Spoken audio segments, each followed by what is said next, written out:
بسم الله الرحمن الرحيم. السلام عليكم ورحمة الله وبركاته. اللي في الصورة ده عبارة عن جلاتة تاور أو برج جلاتة في تركيا، وبيطل على مضيق البوسفور. وهو كان ومازال مشهور جدا هناك على إنه منارة، كان منارة للسفن، والناس بتطلع تبص منه على الناس بتوع الفلك كانوا بيطلعوا يبصوا منه على الكواكب. فكان ده قديما، يعني كان كده. هو اتبنى في القرن ال14. وبعدين بعد كده هو موجود في وسط تركيا القديمة. بيسموها كده تركيا القديمة، اللي هي الحاجات اللي فيها كانت قديمة.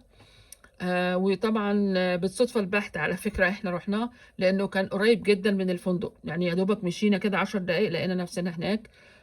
طلعنا حوالي 8 أدوار غير الدور الأخراني، وفي أسانسير طبعا الحمد لله.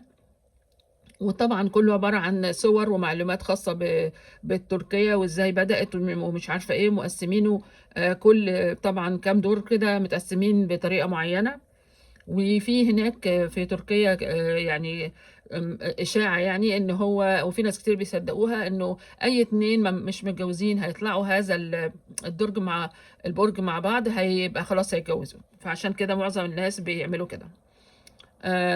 احنا يعني رحنا، و تركيا نفسها كانت في سنة لما رحناها من 4 سنين بس.